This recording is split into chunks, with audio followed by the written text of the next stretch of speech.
warahmatullahi wabarakatuh. Puji syukur kita panjatkan kehadirat Allah yang telah pada pagi hari ini kita bisa bersama-sama berkumpul untuk mendengarkan kembali tausiah dari Ustaz Yahya. Selawat dan salam selalu para curah kredit Nabi Muhammad SAW. Pagi ini kita melanjutkan kajian dari Al-Hikam yang akan nanti insya Allah akan dibawa Ustaz Yahya untuk mempersingkat waktu. Ustaz Yahya, silakan. Ini speaker baru, jadi nikmatilah. Keren ya. Hasil kerja Ustaz Amin, walaupun cuma lihat-lihat aja sih, yang kerja Ibuan. Kok bunyinya? Karena wangi yang pakai itu lah. Kebesaran kali. Kecilin aja kebesarannya. Kalau Ya ada. Lamongan besarnya pasangan. Lamongan biasanya bicaranya teriak. Nah ini belum masuk dari Lamongan makanya gitu. Coba kalau masuk. Assalamualaikum warahmatullahi taala wabarakatuh. Waalaikumsalam warahmatullahi Alhamdulillah rabbil alamin wassalatu wassalamu ala asrofil anbiya wal mursalin wa ala alihi wa ashabihi ajma'in. Asyhadu an la ilaha illallah wa asyhadu anna Muhammadan abduhu wa rasuluh. Allahumma shalli ala sayyidina Muhammad wa ala ali sayyidina Muhammad. Walhamdulillahi rabbil alamin. Ma'asyiral muslimin ikhwatal iman, azakumullah. Rekan-rekan semua yang berbahagia, kita lanjutkan kajian Al-Hikam dari Sidi Ibnu Athaillah Sakandari. Kita kemarin sampai di bagaimana cara untuk mengosongkan diri kita dari semua sifat-sifat jelek sehingga nanti kita bisa bertawajuh dengan Allah SWT. Tetapi kemarin kita diingatkan bahwa usaha orang untuk bisa usul atau sampai kepada Allah SWT dalam pengertian spiritual, untuk bisa takarrub kepada Allah, makin dekat kepada Allah SWT, orang harus lebih mengoreksi dirinya, aib-aib dirinya, daripada terkesima dengan perolehan-perolehan yang sifatnya gaib, karena itu salah satu godaan. Kata para ulama, sebenarnya manusia itu memiliki, misalnya kata Ibnu Ajibah Al-Hasani di Qaulul Iman, misalnya uyubun nas, aib manusia itu dipetakan jadi tiga ya. Ada aib yang sifatnya jasmaniyah, ada aib yang sifatnya ruhaniyah, ada aib yang sifatnya qalbiyah ya. Misalnya yang sifatnya jasmaniyah ini biasanya yang berkaitan dengan tuntutan fisik kita, hisiah kita, atau indrawi kita. Kalau mata maunya lihat yang cantik-cantik misalnya, kalau mulut maunya makan yang enak-enak terus dan segala macam. Itu tuntutan yang bisa membawa aib bagi seorang manusia. Yang kedua, hati biasanya berurusan dengan urusan hasad, kibir, segala macam. Dan penyakit ruh terakhir itu uyub ruhaniyah ya. Penyakit-penyakit yang bersifat ruhaniyah adalah senangnya mendapatkan karomah, senang mendapatkan perolehan-perolehan yang sifatnya lebih spiritual. Nah, orang yang mau berjalan menuju Allah SWT, kemarin kita diingatkan bahwa jangan sampai orang itu ketipu untuk lebih memberikan perhatiannya kepada perolehan-perolehan yang sifatnya spiritual. Jadi kalau bisa kita lihat ketiga penyakit itu, artinya ruhaninya dijaga, kira-kira kayak gitulah Athaillah itu. Biar dalam perjalanan untuk mencintai Allah itu orang tidak mengharapkan karomah gitu. Di Westol minggu kemarin itu saya sedikit menjelaskan karomah. Salah satu makna karomah itu itu biasanya karomah itu lebih pada konteks sosial kalau di Al-Quran. Tapi kemudian dalam literatur keagamaan kita, karomah juga berlaku bagi perolehan yang sifatnya spiritual. Memang tidak material karomah itu. Jadi misalnya begini, kalau yang sifatnya material biasanya Quran menggunakan kata nikmah. Tapi kalau untuk karomah itu biasanya yang immaterial. Gampangannya begini, kalau karomah itu satu kenikmatan yang baru diberikan oleh orang lain ketika orang lain melihat ada sesuatu yang istimewa dari diri kita, tapi tidak bersifat material. Kemudian orang recognizing, orang praising kita, orang ngasih penghormatan terhadap kita. Misalnya, kalau orang itu sangat pandai, kemudian dihormati karena kepandaiannya, sampai dia mendapatkan kedudukan karena kepandaiannya itu, nilai kepandaian itu disebut dengan dia mendapatkan karomah. Ya, tentu penghormatan atas kepandaian tidak bersifat material. Bahasa Quran itu wakar romahu, ya, wakar romahu, wanak anahu, karya fayaqulu robbi akromah. Kalau nak anahu berkaitan dengan yang material. Nah, secara spiritual, karomah secara spiritual biasanya dihubungkan dengan hal-hal yang sifatnya kenikmatan yang lebih bersifat spiritual. Misalnya orang doanya mandi, bahasa Jawanya itu doanya mudah diijabah oleh Allah SWT, atau misalnya dia terbuka sedikit hal-hal yang gaib misalnya, atau diberi kemampuan oleh Allah dengar ceritanya orang dikubur misalnya, macam-macam lah, macam-macam bagian dari kasyafnya orang. Istilahnya kalau di dalam dunia akhlak itu orangnya kasyaf ya. Jadi kalau kita ada kiai yang sudah tua, kadang-kadang itu orangnya baik, kalau orang itu bisa kayak menebak sesuatu yang dari pandangan diriah itu tidak nampak tapi dia nampak, biasanya kita sebut istilahnya kasyaf.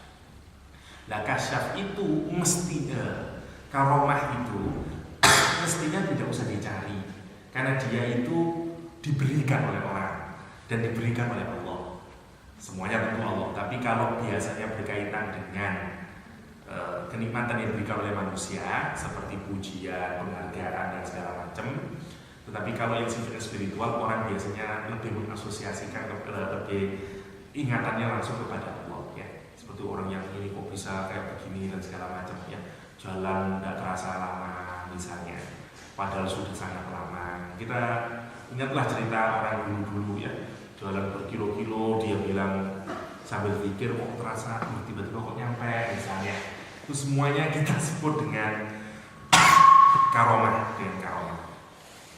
Godaan kemarin dijelaskan, jangan sampai kita ini tergoda di dalam pendakian kita menuju Allah SWT kepada hal-hal yang sifatnya karomah tadi. Sementara kita tidak melihat diri kita sendiri yang masih penuh air.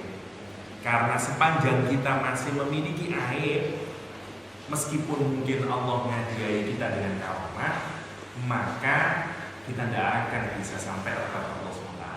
Karena di dalam Islam, karomah bukan berarti tanda pasti orang itu dekat kepada Allah SWT. Jamaknya terutama di masyarakat Indonesia, ukuran orang dekat sama Allah diukur kalau dia punya karomah atau enggak. Ya. Kiai itu kalau top-topannya kalau dia sudah punya karomah, kalau belum punya karomah dianggap masih kiai levelnya bawah. Padahal di dalam Islam, karomah dan tidak punya karomah itu rahasia Allah SWT. Memang ada orang yang dikasih karomah, ada orang yang memang Allah mencukupkan dia tidak dengan dikasih karomah. Tetapi ukuran nearness-nya dia dengan Allah tidak ada yang tahu. Karena itu dalam Islam nggak boleh. Misalnya ada sahabat yang kalau saya tidak keliru dia punya penyakit wazir, tidak bisa sembuh-sembuh, tapi dia bisa melihat ke langit. Ya, dia bisa melihat itu. Jadi minta disembuhkan, begitu sembuh malah tidak bisa melihat. Ya. Jadi memang ada orang yang memiliki semangat begitu oleh Allah SWT.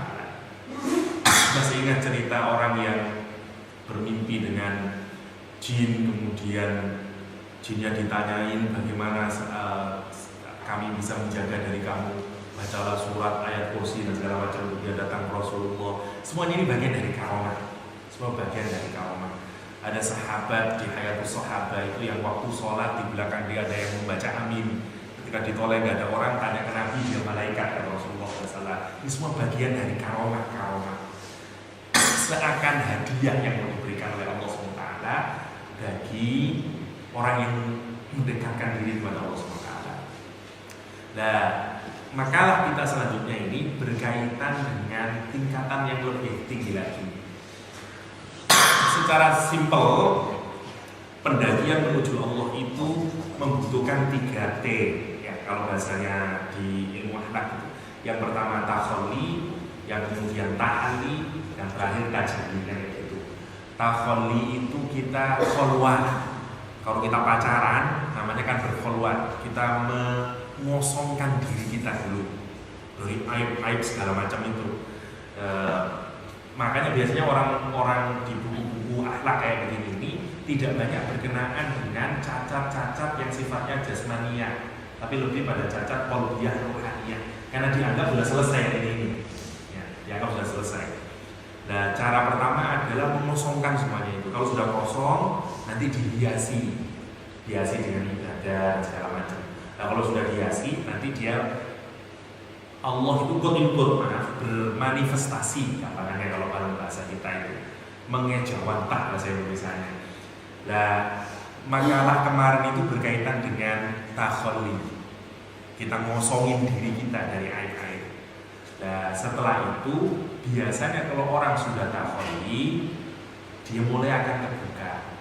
Nah, kalau sampai tidak terbuka berarti masih ada penyakit di dalam diri. Nah, maka hikmah selanjutnya ini berkenaan dengan mestinya orang itu bisa musyahadah dengan Allah SWT. Kata Ibnu Athaillah Sakandari, al-haqqu yang maha benar itu, yang maha real itu, yakni Allah SWT yang hak itu, laisa bimahjubin. Allah itu nggak bisa dihijabi, nggak bisa dihalangi oleh apapun saja fil haqiqah, secara hakikatnya ya. Wa innamal mahjub anta 'anil nadhari ilaihi. Sesungguhnya yang terhalangi itu adalah dirimu dari melihat dia, Allah SWT.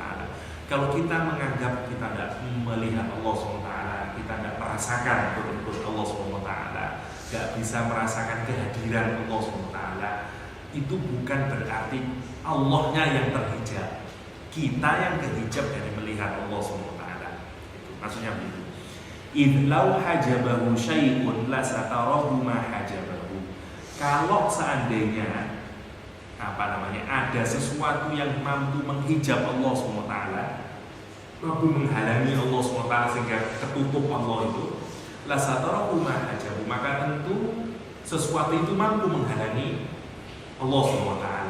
Walau kana lahu sadir. Nah, terus kalau memang Allah itu sudah bisa terhalangi ya, fakana li wujudihi hasil, maka tentu wujudnya Allah itu sekarang berarti terbatasi ya.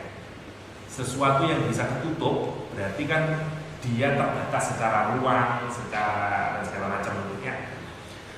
Wa kullu hasil li syai'in fa huwa lahu qahir. Sesuatu yang terbatas pasti ada yang lebih tidak terbatas, yang lebih kuasa dari itu.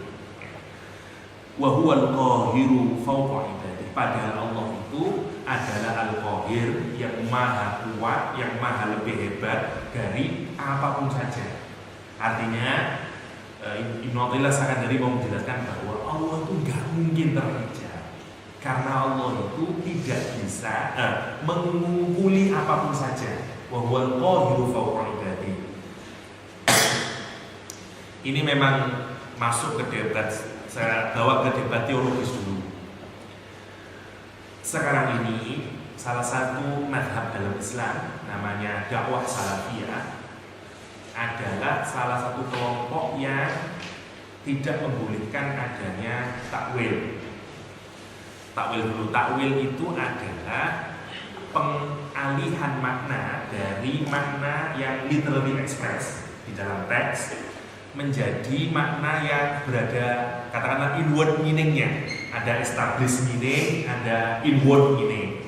Established meaning adalah makna yang memang secara literal langsung bisa kita tangkap. Kalau kita punya teks, kita tidak manai makna zahirnya, tapi kita melihat makna di baliknya dengan indikasi apa tertentu, kemudian kita memanai, namanya takwil. Namanya takwil. Ya.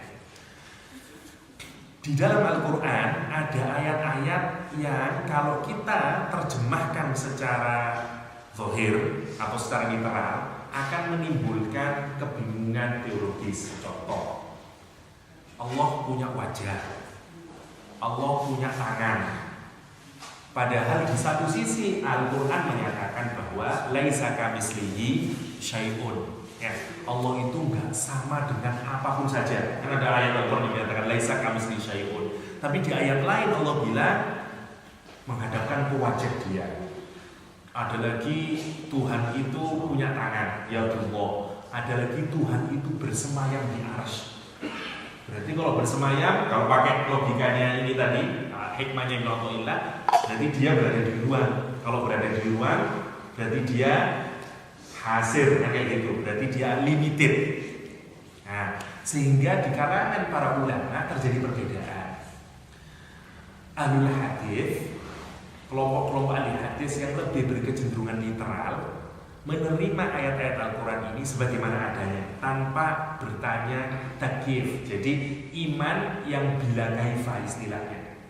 Jadi untuk ayat-ayat yang mujassimah kayak begini ini, yang antropomorfis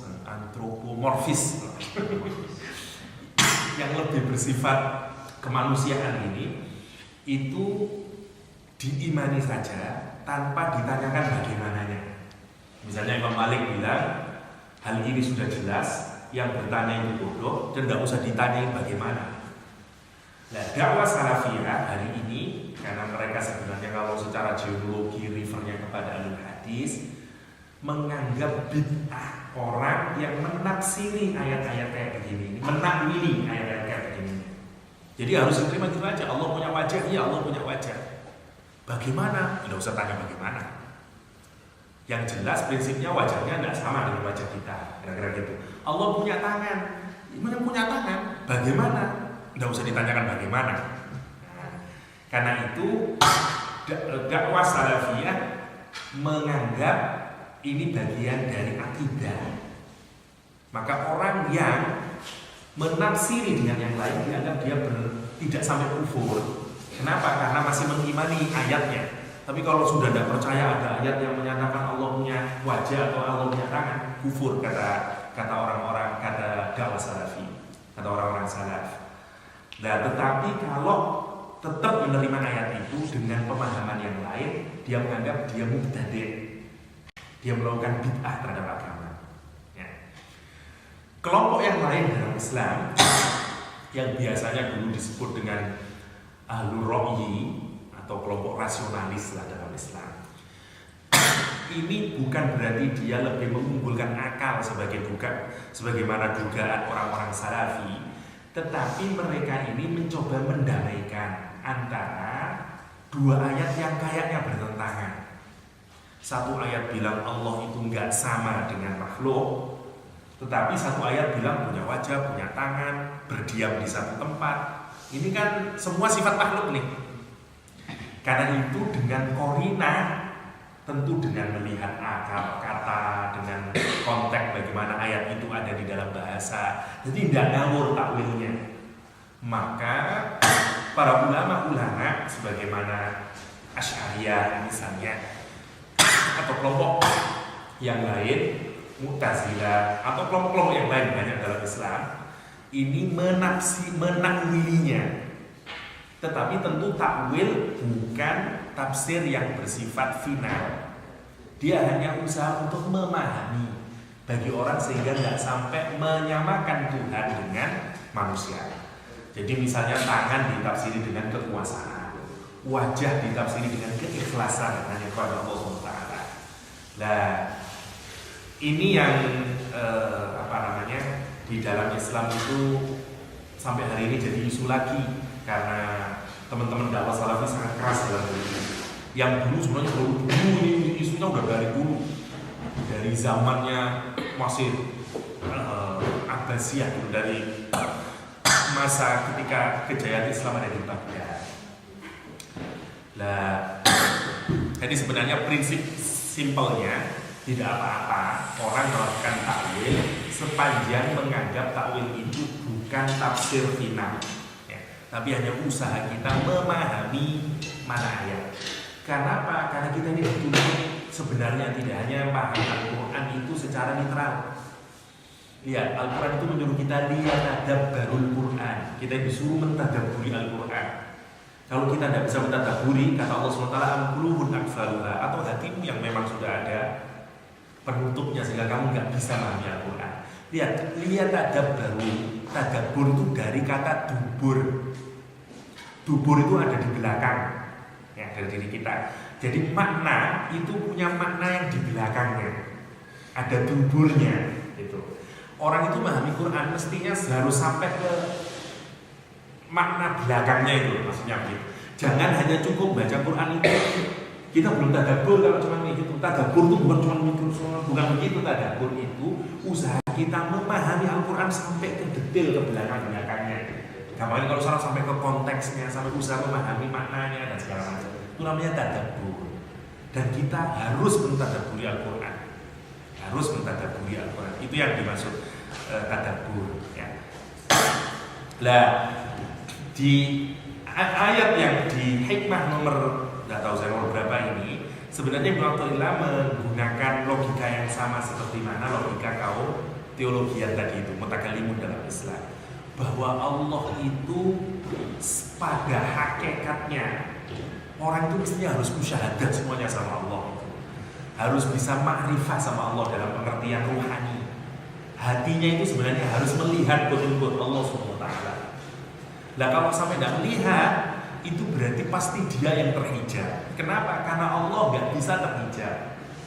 Kenapa nggak bisa terhijab? Karena nggak ada sesuatu yang menutupi Allah SWT. Kenapa Allah nggak bisa menutupi? Karena kalau Allah tertutupi berarti Allah terbatas. Itu katanya Ibnu Athaillah. Ini logika yang dipakai sebagaimana mutakallimun tadi itu, kaum teolog dalam Islam. Ini yang menarik. Kenapa kemudian makalah hikmah ini sebagai kelanjutan hikmah kemarin, orang disuruh bersihin dirinya, sibuk bersihin penyakit ruhaninya daripada sibuk peroleh karomah. Karena musyahadah kepada Allah itu, merasakan Allah secara ruhani itu bagian dari karomah. Nah, kalau kita sampai belum bisa karomah, berarti rumusnya seperti kemarin itu, aib diri kita masih banyak. Makanya begitu sebenarnya yang bergambaran. Jadi yang kemarin kita disuruh bersihin aib-aib, karena nanti pasti yuk bisa musyahadah, kira-kira gitu. Kalau tidak bisa musyahadah, jangan disalahkan Allahnya, karena Allahnya itu pasti bisa dimusyahadai, karena Allah tidak terhijab oleh apapun. Sekarang itu satu-satunya yang menghijab kamu kepada Allah SWT sebenarnya adalah dunia. Quran misalnya menggunakan kata, banyak orang itu menjadikan Tuhannya adalah dirinya sendiri. Itu hijab paling besar, ya. Afara'aita apa ya? Ittakhadha ilahahu hawahu, ya. Banyak orang itu yang menjadikan Tuhannya adalah hawa nafsunya. Itu gimana mungkin dia bisa musyahadah dengan Allah SWT? Sebenarnya begini, hati kita ini, hati itu punya basyirah, kata Imam Ghazali, punya mata. Tubuh kita ini juga punya mata, ya ini dua mata ini. Jadi saya jadi ingat mata itu, biji mata Rasulullah SAW itu adalah Hasan sama Husain, ya. Hasan sama Husain. Terus yang untuk memproteksi, jadi Sayyidina Ali itu menarik sekali. Dia punya murid, punya anak lagi namanya Muhammad, tapi terkenal dengan nama siapa nama belakangnya saya kok lupa. Jadi dari istri setelah meninggalnya Fatimah Zahra, Ali menikah lagi dengan Haulah dari mana belakangnya saya kok lupa.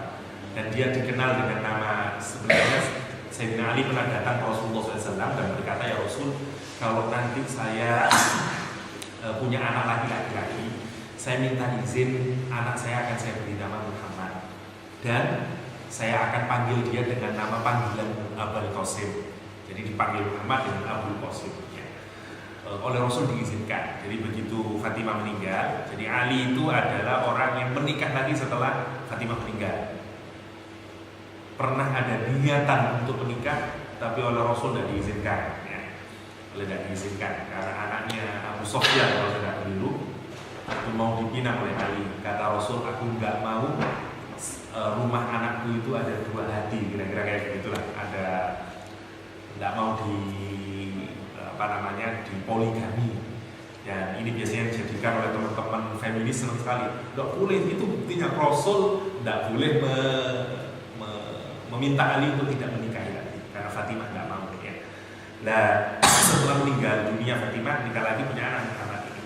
Nah, treatmentnya Sayyidina Ali kepada anaknya ini berbeda. Kalau kepada Hasan dan Husain cenderung agak sedikit light. Kalau kepada yang Muhammad ini agak keras. Suruh angkat batu-batu yang keras karena beda treatmentnya. Dan orangnya buagan.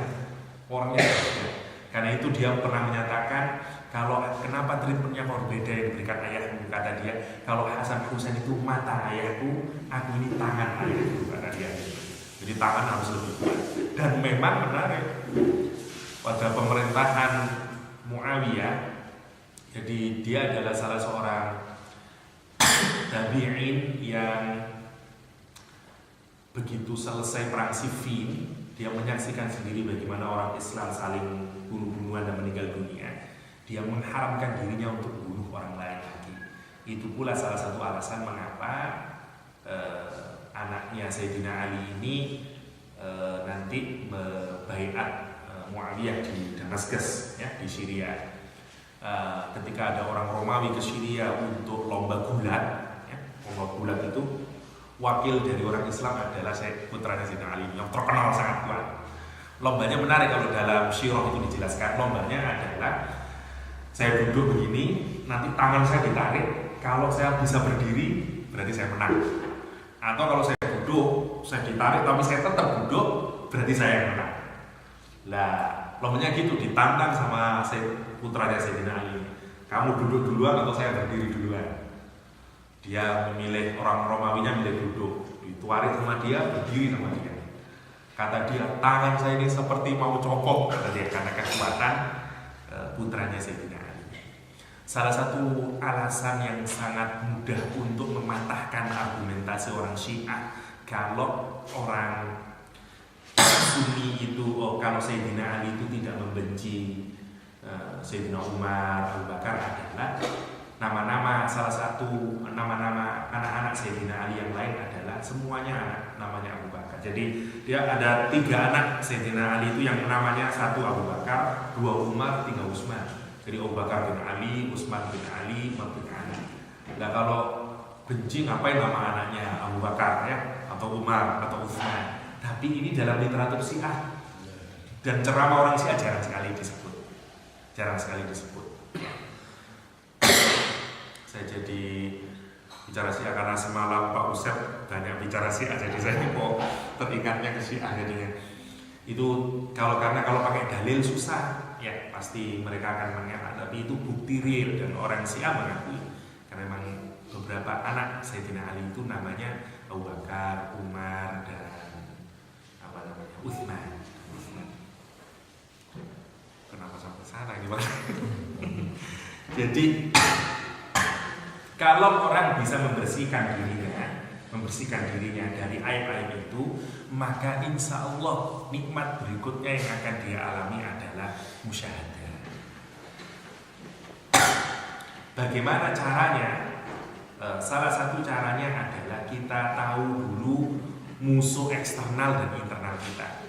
Musuh eksternal kita tentu adalah setan yang paling utama.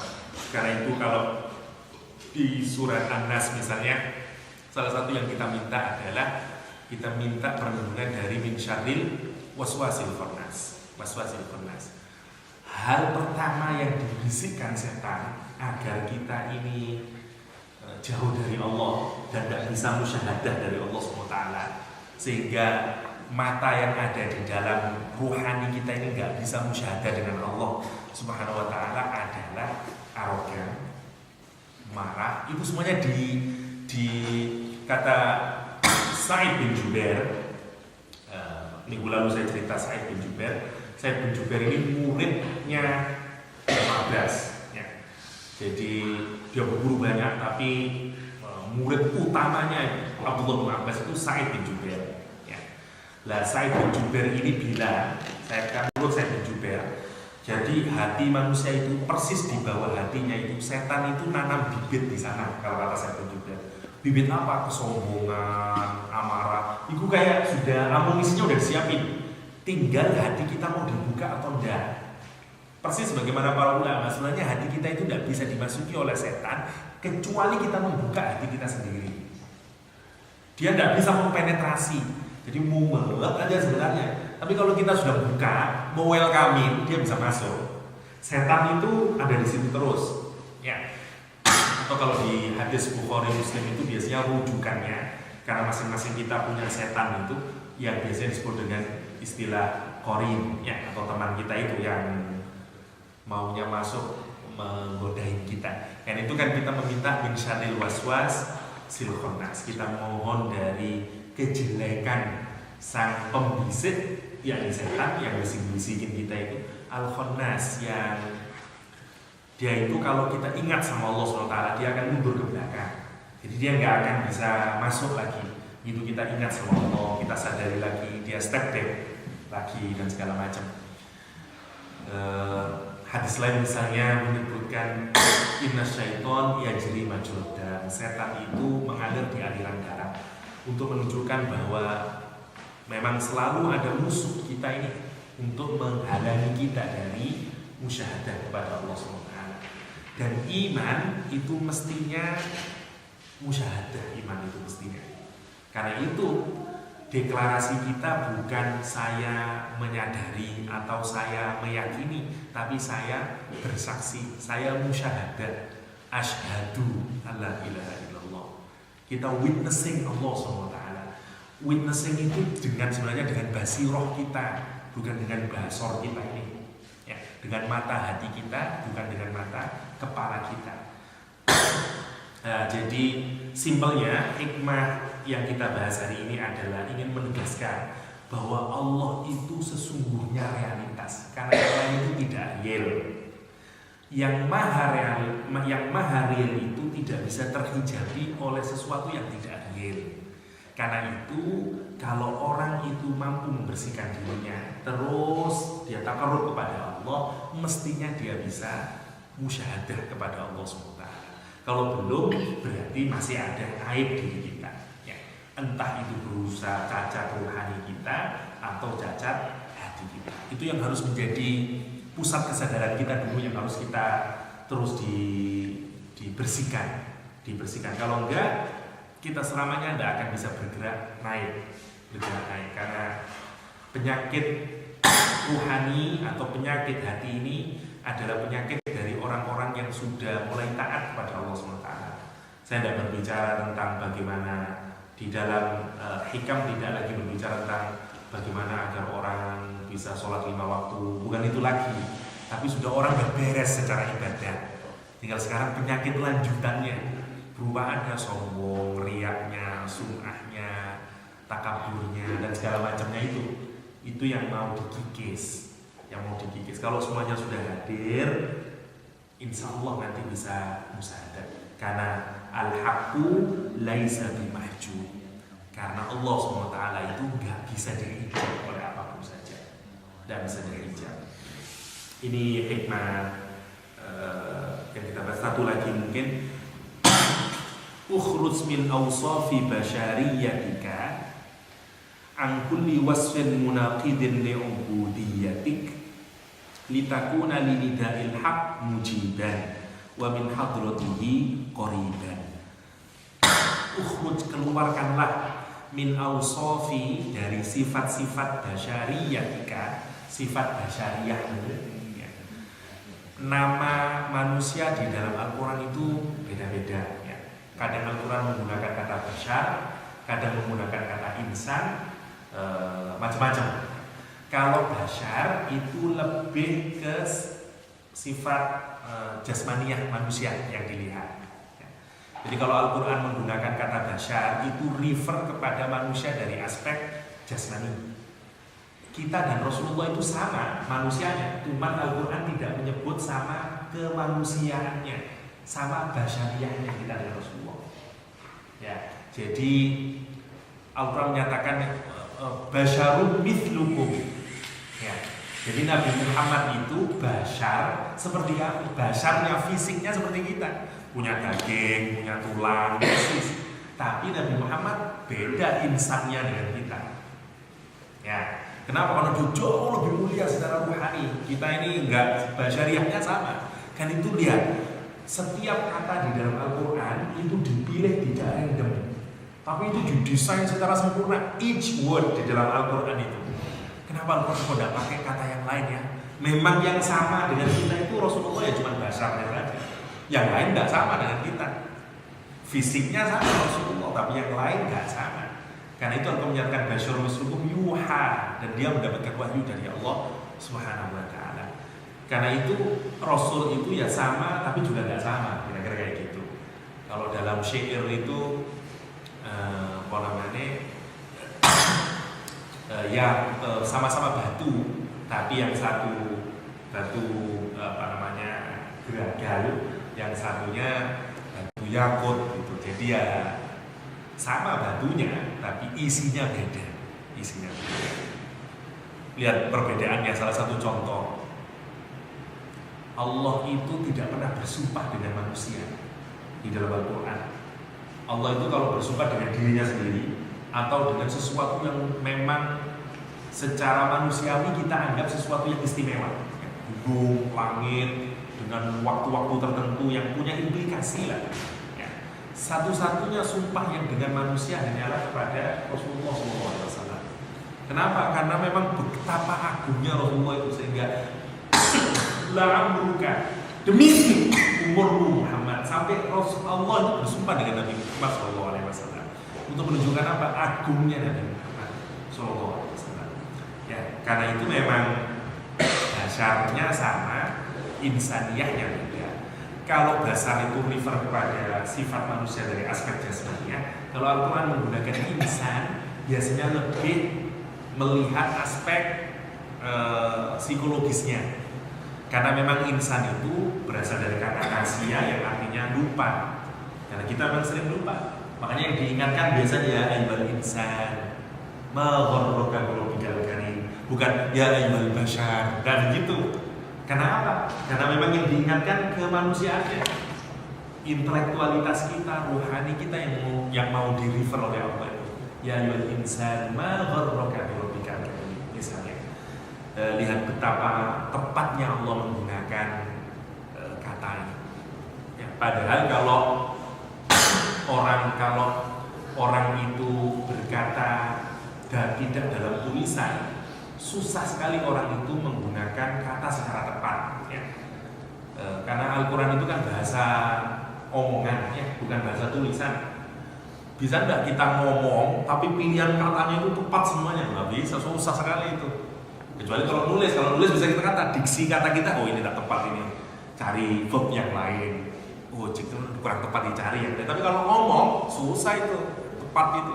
Dan Al-Quran itu ngomong, ya, bahasa sebuah kitab yang bersifat omongan, tapi semua katanya precise dan tepat. Ya itulah wahyu. Ya. Dari situ saja sebenarnya orang harus yakin kalau Al-Quran itu wahyu, bukan Pak Wahyu, tapi wahyu beneran ya. Kata Ibnu Athaillah Sakandari, keluarlah kalian itu dari sifat-sifat basyariah kalian. Kenapa? Karena sebenarnya dosa itu munculnya ya dari trigger awalnya dari basyariah kita ini. Kalau di Jawa itu namanya, makanya orang itu disuruh banyak pengajian kan gitu. Pengajian itu dari kata ngaji. Ngaji itu songo lan siji katanya orang Jawa, 9 dan 1. Ya. Kalau orang sering pengajian, insya Allah menjadi orang yang baik. Songo itu refer kepada lubang tubuh kita yang 9, satunya itu refer kepada hati kita. Kata orang Jawa, kalau ini beneran. Ini benar. Kalau ini beneran, jadi bukan ilmu kata-kata kalau ini. Ada Pak Bambang dulu, ahli sosiologi Jawa itu. Nah, itu salah satu kata dia, para ulama menamakan ngaji. Jadi semua dosa itu pasti keluar dari salah satu 9 itu. Ya. 2 lubang mata, 2 lubang telinga, 1 lubang mulut, dan 2 lubang yang di belakang. Ya. Jadi semua 9 lubang itu. Semua dosa keluar dari situ. Kalau kata Kiai lucu yang di Tuban itu, Allah itu ngasih simbol sama kita. Semua yang keluar dari lubang 9 itu nggak ada yang baik. Dan semua orang jijik untuk nunjukin betapa mudahnya orang berbuat dosa dari 9 lubang itu. Nah, kata para ulama, kata filsafat Jawanya itu katanya, kalau yang 9 ini mampu dikontrol oleh yang 1, maka dia akan menjadi jalan ibadah. Makanya disebut pengajian, disebut songolan siji gitu. Songo ini yang 9 itu harus dikontrol oleh yang 1, yang satunya ini lubang hati, kata Lito ya. Lubang. Jadi hati kita, makanya ada pengajian. Bukan dari bahasa apa, emang dari bahasa Jawa itu, bukan dari bahasa Batak.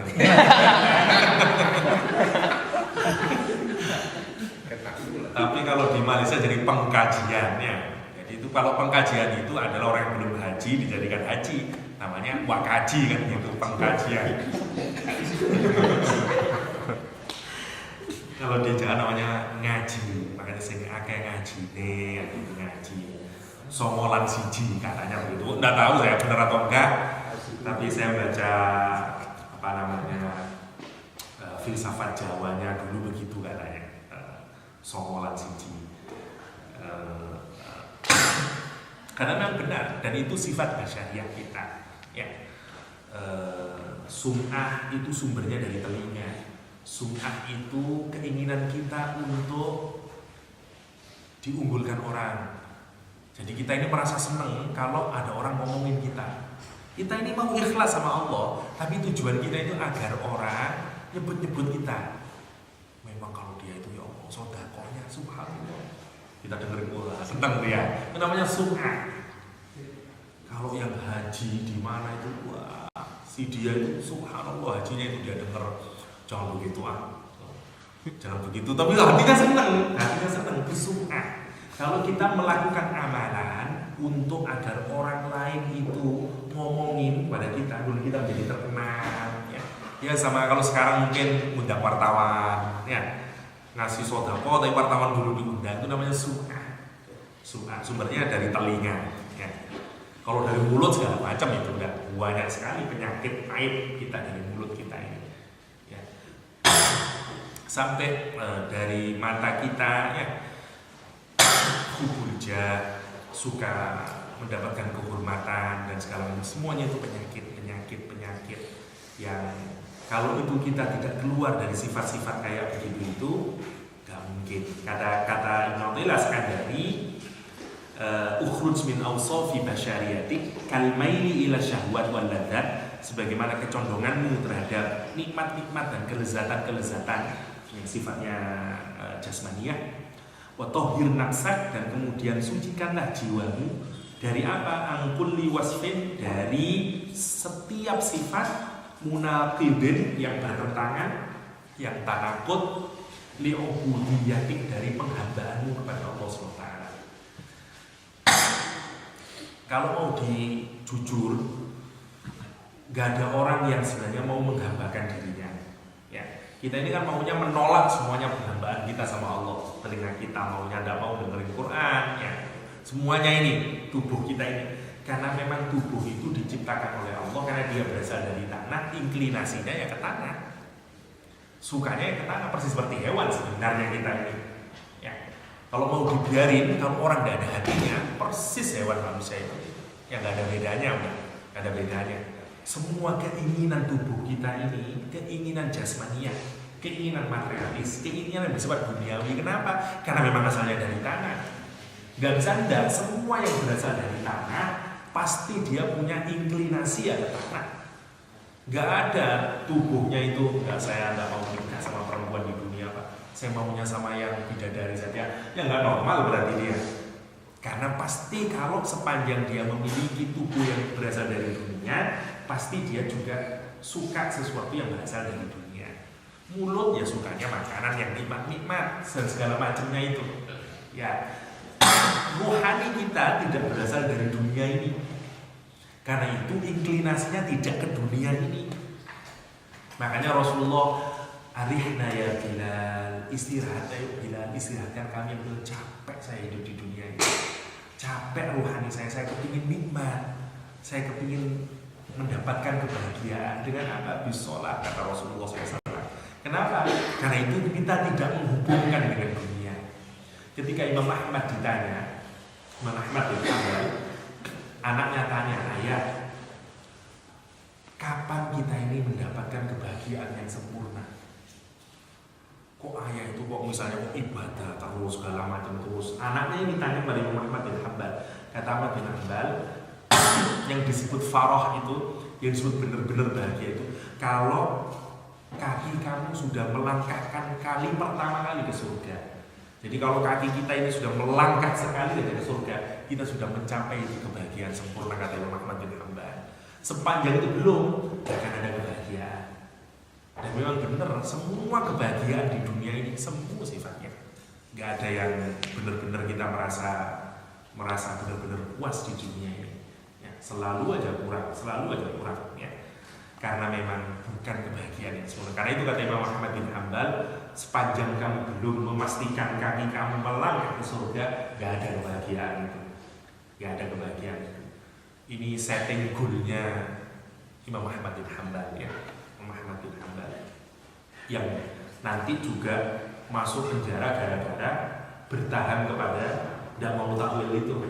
Jadi kalau di awal nanti Imam Ahmad bin Hanbal itu orang yang dipenjara gara-gara nggak mau takwil karena pemerintahannya mempercayai takwil, bahkan kebablasan takwilnya.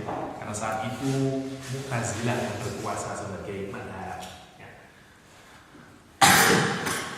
Karena takut, sebenarnya lebih alasan politis ya. Karena kalau orang secara teologi tidak sama, pasti nanti afiliasi politiknya juga tidak sama, dan itu berbahaya bagi stabilitas politik kan kayak gitu. Sehingga harus di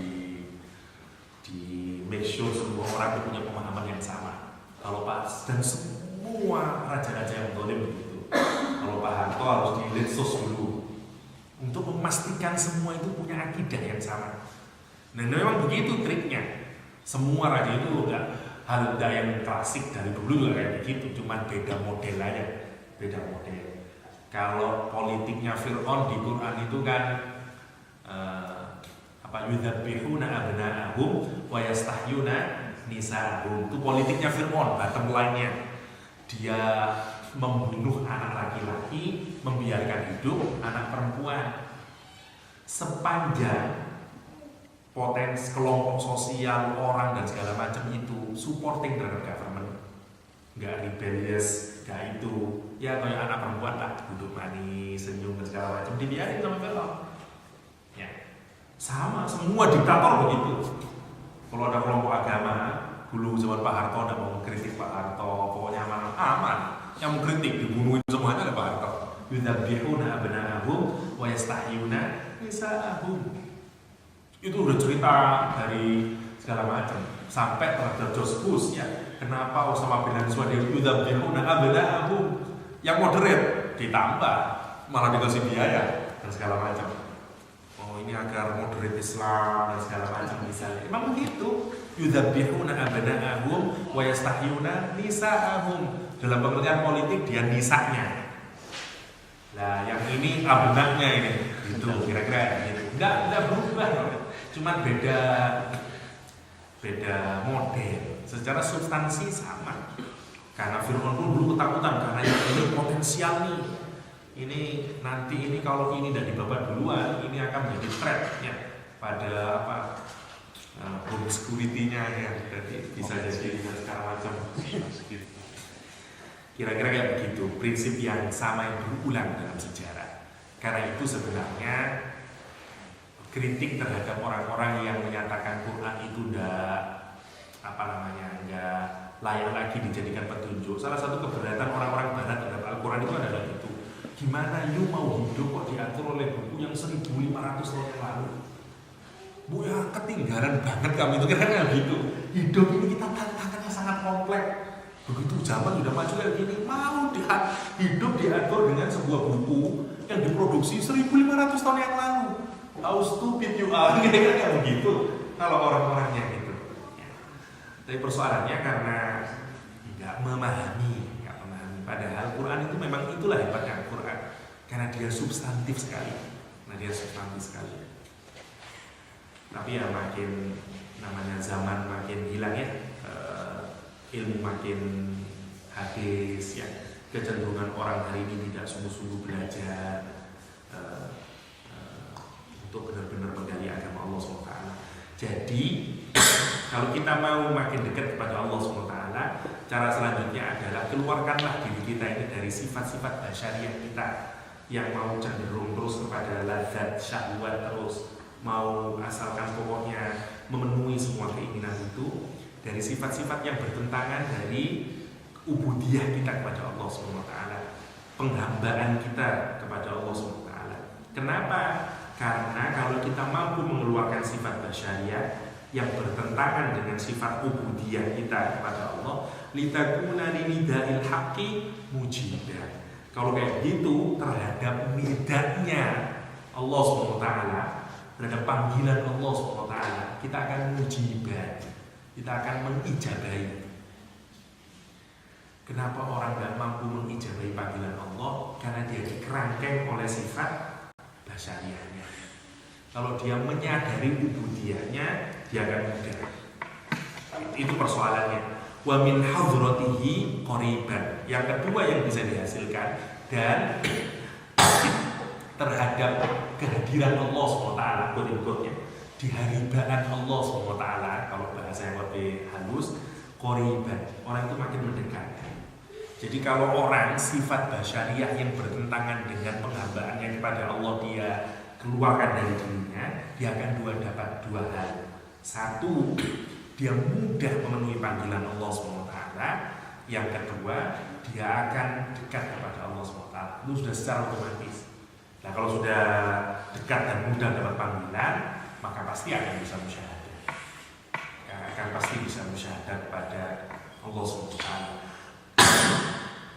Ini yang penting seperti dari kemarin itu sebenarnya kalau mau disimpulkan adalah bahwa hidup ini adalah perjalanan untuk makin mendekat kepada Allah SWT. Ada berbagai cara yang tips yang diberikan oleh Ibnu Athaillah Sakandari agar kita bisa makin dekat kepada Allah sampai pada batas iman kita ini tidak hanya sekedar sebatas keyakinan, tapi kita musyahadah, yakni yang pertama adalah kita mengeluarkan semua aib diri kita ini, baik yang bersifat jasmaniah, yang bersifat penyakit hati, penyakit rohani. Jadi benar-benar lagi memfokuskan bahwa tidak ada yang kita cari ini kecuali terus-menerus ibadah yang kita lakukan ini untuk Allah SWT, ya. Bukan mendapatkan perolehan-perolehan yang lain. Perolehan adalah kemestian yang sudah diberikan oleh Allah. Mau rizki yang bersifat material atau imaterial itu pasti dapatnya. Karena itu orang Muslim harus tetap fokus perhatiannya kepada Allah dan Rasulullah SAW, ya. Sebagaimana penghambaan kepada Allah dan kecintaan kepada Rasulullah yang ditampilkan kepada istrinya Julaibib, ya, yang terakhir. Dulu saya pernah cerita Julaibib, pasti masih ingat cerita orang yang kecil, hitam, pendek, rambut curly, ada ganteng-gantengnya. Dalam sejarah, saking tidak hebatnya Julaibib secara fisikal, secara basyariahnya itu, tidak ada, saya sepanjang bacaan saya belum ada mu'arif yang tahu bapak ibunya. Orang Arab kok sampai tidak tahu bapak ibunya, itu kan keterlaluan berarti. Saking tidak terkenalnya orang ini. Kenapa? Karena jelek, pendek, hitam, kerli. Setiap pintu rumah yang diketuk oleh Julaibib tertutup lagi karena semua pinangan Julaibib ditolak, sehingga dia membujang ulama. Ya, jadi tidak kawin-kawin, ya nggak kawin, beda sama Mas Lukman. Alasannya beda kalau ini ya. Jadi ini orangnya. Mana? Coba ini.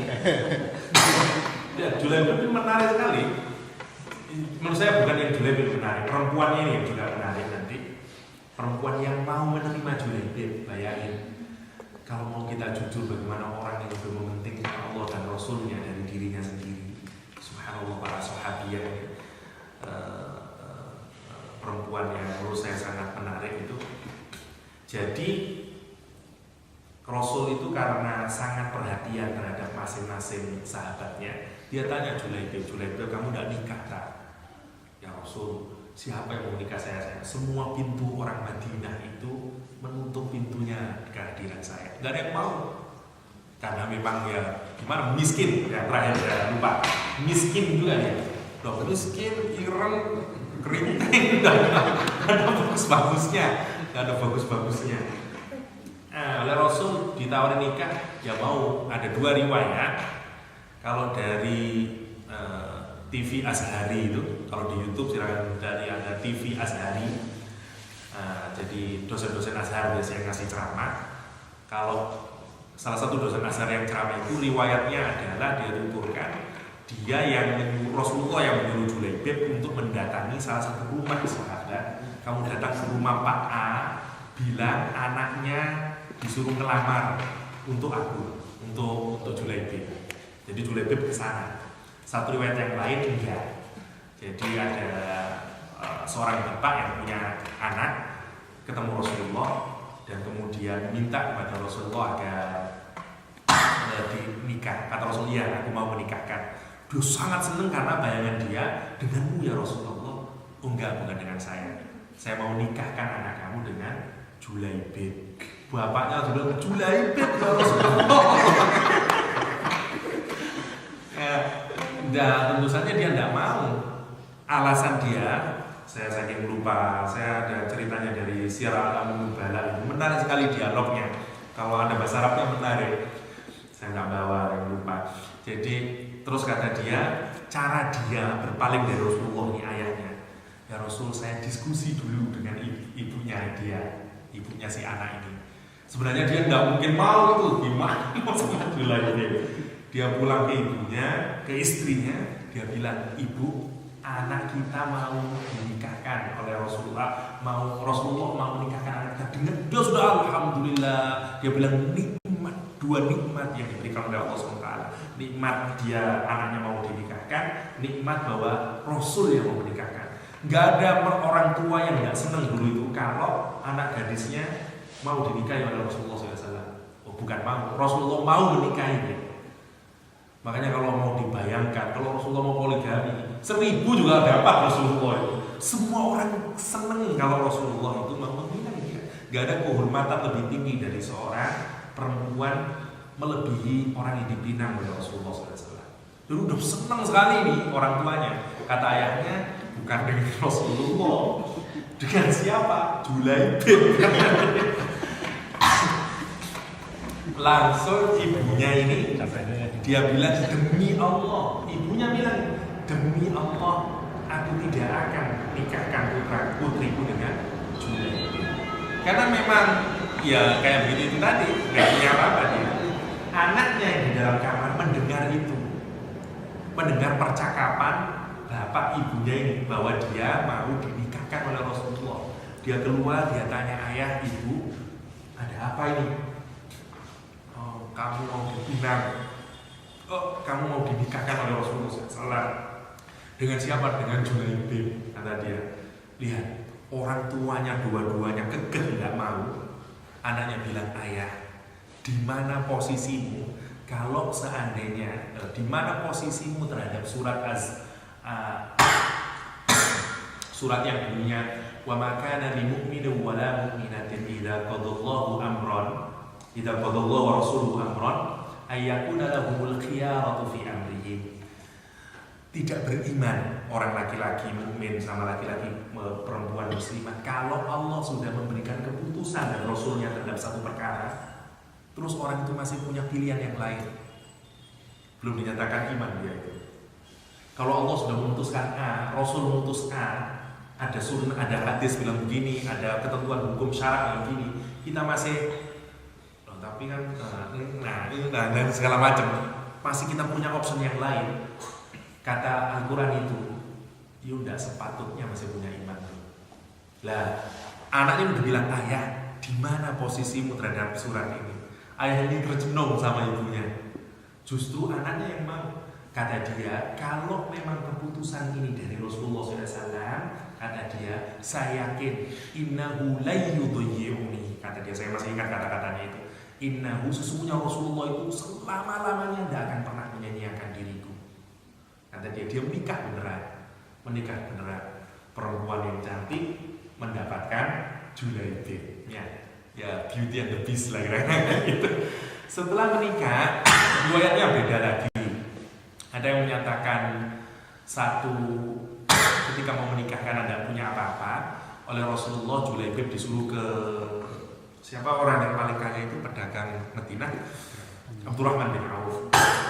Oleh Abdurrahman bin Auf dikasih uang. Lah uangnya ini bingung Julaibib, apa mau untuk walimahan, apa untuk perang, karena saat itu mau perang. Lah riwayat yang lain enggak, sudah menikah. Tidak berapa lama kemudian datang panggilan perang. Saya tidak tahu mana yang lebih kuat riwayatnya, tapi ada dua riwayatnya begitu yang dituturkan oleh Syekh Azhari itu. Kalau yang pertama jauh lebih keren lagi itu, kalau misalnya memang masih belum sudah menikah tapi belum berumah tangga. Singkat cerita, Julaibib itu ikut perang. Orang yang kecil ini perang di Uhud, perangnya perang Uhud ya. Bukan insya Allah bukan perang Uhud. Perang singkatnya ketika semuanya sudah dikumpulkan oleh Rasulullah SAW, menang, terus Rasulullah minta mana orang-orang kita yang sudah meninggal dunia. Rasul mencari, ditunjukin semuanya sahabat-sahabat meninggal. Julaibib mana Julaibib? Dicari, ternyata di sekitar Julaibib ada 7 orang kafir yang meninggal. Jadi kata Rasulullah, dia ini berperang meskipun badannya kecil, mampu membunuh 7 orang dan kemudian dia terbunuh. Jadi dia membunuh 7 orang dan kemudian dia bunuh. Oleh Rasulullah diangkat sendiri jenazahnya dengan tangannya. Karena itu kata Anas bin Malik, tidak ada kalau zaman sekarang katil yang lebih baik dari kerangga yang lebih baik daripada kedua tangan Rasulullah memegang jasadnya siapa? Julaibib, dan kemudian dikuburkan sendiri oleh Rasulullah. Dan kemudian Rasulullah berdoa, ya Allah,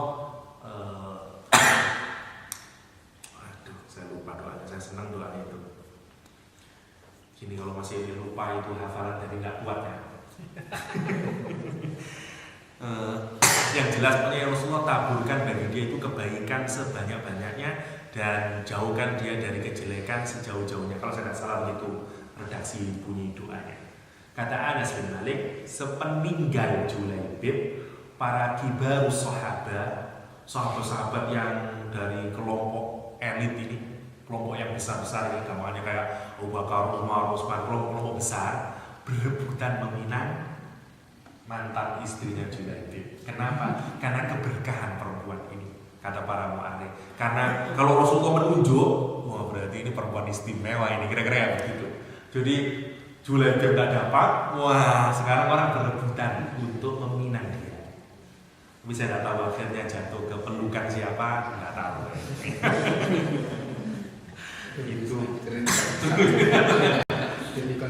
Itu yang menarik, yang menjadi renungan bagi kita. Iman yang dimiliki oleh para sahabat dan sahabiah ya, yang nggak pakai macam-macam, nggak pakai aiu. Pokoknya Rasul mutusin sesuatu, kalau ada sudah hukum syarat, tasliman, ubudiyatik. Itu tadi, dia keluarkan sifat basyariatiknya yang membuat kita ini nggak mau taat sama Allah, nggak mau nurut sama Rasulullah. Itu kan karena kita memenuhi sifat basyariah itu tadi. Tapi kan itu Pak kurang logis Pak. Soalnya kan dan segala macam semuanya itu basyariah. Kalau kita mampu mengeluarkan hanya untuk liubudiyatik tadi itu, untuk menghamba kepada Allah SWT, maka kita akan dekat kepada Allah SWT, dan kita mudah itu mujiban linidahil haq, kita mudah mengijabahi panggilannya Allah SWT, sebagaimana mudahnya si perempuan ini yang menurut logika kita nggak mungkin susah banget kayak gitu. Tapi Allah merencanakan sesuatu yang selalu tidak terduga di belakangnya. Hebatnya para sahabat. Karena itu misalnya terakhir Al-Quran bahkan sebenarnya tidak boleh orang Al-Quran la taqulu ra'ina. Nah, ra'ina itu dulu awalnya itu sebenarnya sudah dikritik oleh Al-Quran karena ada di antara sebagian sahabat itu yang kalau mendengarkan ceramah Rasulullah itu atau mendengarkan dakwah Rasulullah itu tidak terlalu serius. Jadi dia ambil santai, nanti lupa. Dia tanya lagi, ya Rasul, mau bisa diulang lagi ya Rasul? Kira-kira begitu. Nah, dulu itu ngomongnya ro'ina, ya. Dan itu aja cara dia untuk meminta ulang penjelasan kepada Rasulullah SAW. Itu saja sudah dianggap tidak baik. Padahal itu masih mau taat, kan mau taat. Karena bentuk keimanan yang terbaik adalah ketika kita semacam itu tadi, kita langsung mujiban linidahillah wa rasulihi. Kita langsung menjadi orang yang mampu mengijabahi panggilan Allah dan Rasulnya. Ya. Itu ayat yang sangat benar itu. Wa ma kana lil mu'minin wa la mu'minatin idza qadallahu wa rasuluhu amran ayyakuna lahumul khiyaratu min amrihi. Ya. Enggak sepatutnya bagi laki-laki mukmin, perempuan mukmin, kalau Allah sudah memutuskan satu perkara dan Rasulnya memutuskan satu perkara, dia masih punya pilihan-pilihan yang lain terhadap perkaranya. Ya. Jadi ini pukulan keras bagi kita ya, yang harus mengedepankan pilihan Allah dan Rasulnya dan harus mengesampingkan pilihan kita sendiri. Itu saja, mungkin semoga ada manfaatnya. Hadanallahu wa iyyakum ajma'in. Wassalamualaikum warahmatullahi wabarakatuh.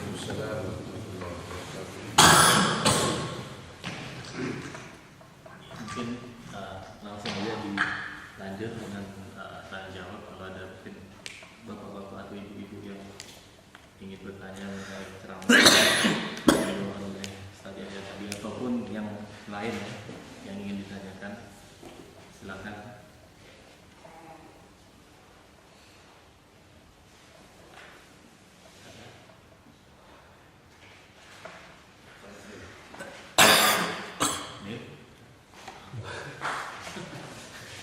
Sudah Misalnya atas kalau saya bertanya itu moderator punya kewajiban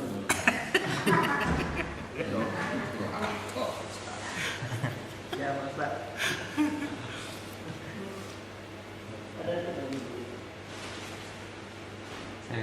Oh, mari. Yang mengenai hikmah yang kedua itu, saya ingin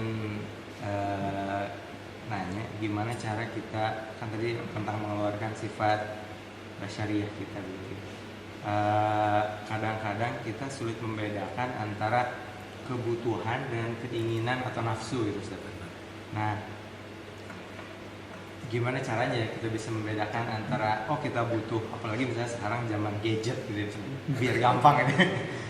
Ya TV kan berkembang dari yang tabung sampai 55 inch, sekarang ada smart TV dengan internet bla bla bla begitu. Nah, itu kadang-kadang kita tuh sulit membedakan antara kita tuh emang butuh apa karena hawa nafsu aja gitu, ingin jadi 55 inch dari 21 inch misalnya, itu contoh. Itu biar gampang aja. Atau apapun lah, mungkin mobil, mungkin apa, mungkin sekarang bisa apalagi di zaman kita ini ya, dimana iklan gitu kan, termasuk makanan dan lain sebagainya. Ya mungkin bisa dijelaskan antara kebutuhan dengan nafsu begitu. Di dalam Islam kita itu karena kita manusia tentu tidak menjadi Islami kalau Allah tidak memperbolehkan kita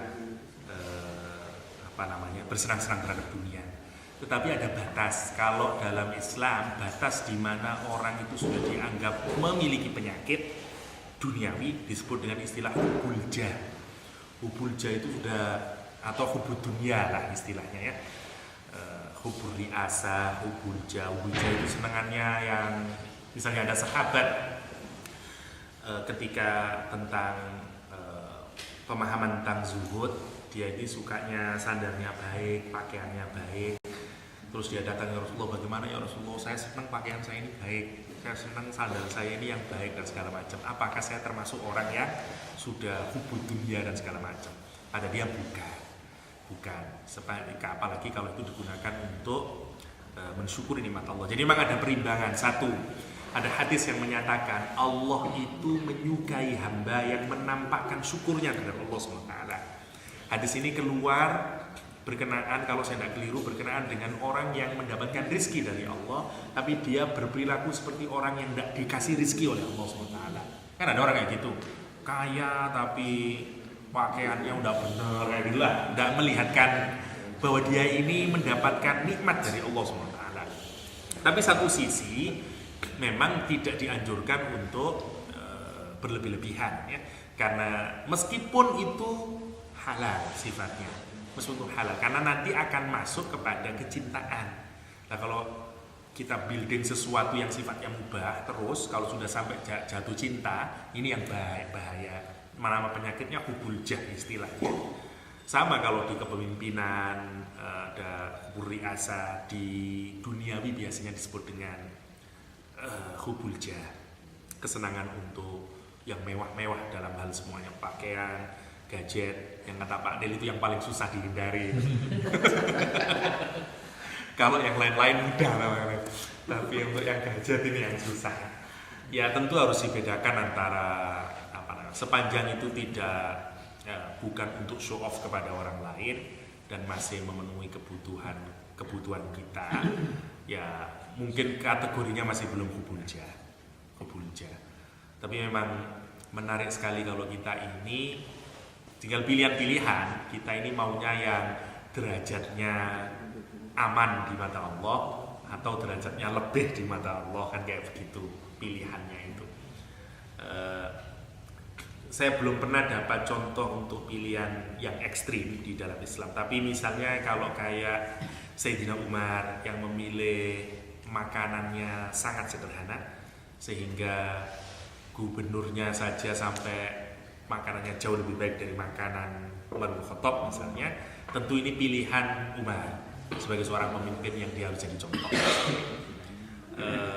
Tapi kalau kita lihat pada praktek Rasul juga ya kadang makan biryani kambing misalnya, kan kayak gitu itu di hadis, dan tapi kadang-kadang juga cukup dengan roti kasar. Meskipun kalau dari keseluruhan kita lihat memang terlalu sederhana Rasulullah, sehingga salah satu yang ditangiskan Aisyah itu kan adalah bahwa kata Aisyah Rasul belum pernah 3 hari terus menerus di rumah ada makanan dan segala macamnya itu, karena pilihan untuk hidup yang jauh lebih sederhana. Karena tentu implikasinya dia sebagai seorang pemimpin yang harus menjadi teladan. Dengan sikap yang sama itu juga misalnya ketika Umar mengkritik salah satu perilaku temannya ketika ke pasar dan membeli segala macam yang dia inginkan, kata Umar, apakah semua keinginanmu itu kamu beli? Ya kan saya tidak salah, uang saya kalau bahasa sekarang kan gitu. Semua yang saya inginkan ya saya beli. Kata Umar, tidakkah kau ingat ayat Al-Quran yang menyatakan adhabtum thayyibatikum fi hayatikum dunya itu wastamta'tum biha. Nanti orang-orang kafir itu akan dimasukkan ke dalam neraka. Karena apa? Karena mereka sudah menghabiskan kesenangan mereka di dunia dan mereka bersenang-senang saja di dunia. Adhabtum thayyibatikum fil hayatikum dunya wastamta'tum biha. Karena itu Umar kemudian berkata, aku adalah orang yang menyisakan kebahagiaanku di dunia ini untuk akhiratku. Astabqi thayyibati lil akhirah, itu istilahnya Sayyidina Umar yang terkenal itu. Aku sisakan kesenanganku di dunia ini untuk di akhirat. Itu juga jawaban Rasul ketika Rasul ditanyai oleh Umar bin Khattab ketika ada sisa di pelipisnya itu, dapat sekat tidur, bilang Kisra duduk di kursi emas, sana kaisar Romawi begini dan segala macam. Mengapa engkau ya Rasulullah hidup secara sederhana itu? Kata Rasul, mereka adalah kaum yang menghabiskan kesenangannya di dunia, sementara kita kaum yang menyisakan kesenangan kita untuk akhirat. Jadi tentu pilihan sikap-sikap itu juga berkorelasi secara sosial, ya. Sebagai apa kita ini?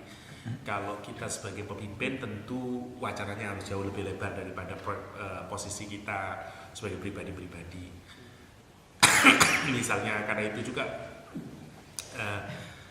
implikasi sosial harus juga diperhitungkan, ya. Tentu tidak wise secara Islam meskipun kita mungkin harta kita sangat banyak dan untuk beli gadget itu sebenarnya bukan sesuatu yang berlebihan dengan ukuran nikmat yang diberikan oleh Allah pada kita. Cuman kalau kita misalnya berada di lingkungan yang orang itu sangat nggak punya apa-apa, tentu ini tidak wise secara sosial dan segala macam. Jadi sepanjang itu memenuhi kebutuhan dan bukan untuk show off dan segala macam, menurut saya fine-fine aja masih. Tapi tentu harus tetap dijaga karena kebiasaan untuk menumpuk kekayaan meskipun itu barang halal akan berimplikasi buruk juga terhadap kejiwaan. Karena sama, kecintaan itu mestinya semuanya untuk Allah SWT. Kalau kita menabur-nabur di tempat yang lain terus segala macam, nanti sisanya juga tinggal sedikit ya kepada Allah SWT. Dan ingat juga bahwa akar dari seluruh dosa itu sebenarnya adalah kecintaan terhadap dunia ini, terhadap dunia ini. Lah kalau orang sudah sukanya sama akhirat, insya Allah pelan-pelan terhadap dunia juga nggak terlalu suka. Meskipun sekali lagi itu yang saya sering ingin tekankan bahwa orang yang nggak suka sama dunia itu bukan berarti nggak serius hidupnya di dunia. Karena sudah terlalu umum kita memahami bahwa orang soleh itu orang yang miskin, nggak banyak itu di dunia, kan ya begitu. Padahal kalau kita lihat semua orang-orang soleh dalam sejarah Islam itu orang-orang yang subhanallah hidupnya di dunia ini, kerasnya dia hidupnya, prestasi yang dia berikan di dunia, tetapi memang dilakunya hebat. Imam Tirmidzi kalau saya tidak keliru ya, bukan Tirmidzi, satunya lagi, ada salah seorang tokoh dalam Islam yang dia mengajar di salah satu di bawahnya Imam Tirmidzi kalau saya lupa namanya, yang gajinya itu tidak pernah dimakan, jadi dia cukup dari pekerjaan sambilannya yang tidak uangnya seberapa, gajinya selalu langsung dikasihkan untuk sedekah, dan sampai dia tidak bisa menghidupi rumahnya sendiri, lampunya, sehingga kalau belajar dia harus pergi. Kalau ini di masa Abbasiyah, dia harus keluar rumahnya pergi ke, kalau sekarang ini kayak tiang listrik yang ada lampunya, dia belajarnya mencukupkan belajar di bawah tiang itu karena uangnya habis untuk dikasihkan kepada orang-orang soleh. Jadi memang derajatnya beda-beda ya, dan tergantung dari siapanya kita ini. Kita jadi Ibnu Qayyim pernah tinggal di Masjid Nabawi selama 30 hari tidak makan apapun kecuali air zam-zam misalnya, dan mungkin dalam pemahaman kita hari ini sudah sangat ekstrim mungkin perilaku orang-orang soleh zaman dulu, tapi harus kita letakkan pada konteksnya juga. Nah, tapi sekali lagi di Islam harus balance bahwa orang yang terlalu menyiksa diri padahal dia diberi nikmat oleh Allah juga tidak baik, dan kalaupun kita menikmati nikmat itu harus dengan kesadaran bahwa ini adalah satu ditujukan untuk tahadus bin nikmat, kita mensyukuri nikmat yang diberikan oleh Allah. Yang kedua ya semua itu untuk sebagai jalan ibadah kepada Allah SWT. Kira-kira itu yang paling penting insyaallah. Oke. Kalau ada satu lagi sampai setengah 8, kalau memang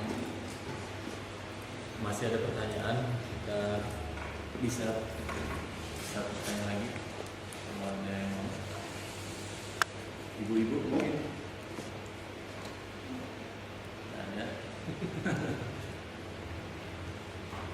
Amin, Ustaz Amin. Tapi ada ceritanya. Ada cerita. Udah cerita dikit. Marah atau Jadi tidak? kan tidak harus bertanya yuk. Jadi tentang Quran itu ada seorang convert yang dikasih Quran terjemahan bahasa Inggris. Dia baca halaman pertama itu, kalau dia baca buku kan ada forward, ada mohon maaf, terima kasih kepada istri segala macam gitu, membantu dan semacam. Acknowledgement. Dan begitu dia baca Al-Fatihah, oh ini forwardnya. Kemudian dia nyari pengarangnya siapa nih. Terus ditulis lagi Alif Lam Mim, this book has no doubt. Dia kaget baca buku itu. Loh, kok ada buku yang pengarangnya begitu confident bahwa buku ini tidak ada kesalahan, jangankan kesalahan, keraguan aja nggak ada. Nah, rupanya kata itu yang membuat dia masuk Islam. Jadi dibaca terus gitu. Bagi kita biasa, tapi bagi dia dengan la raiba, nggak ada. Jangankan kesalahan itu, jauh kita nggak ada.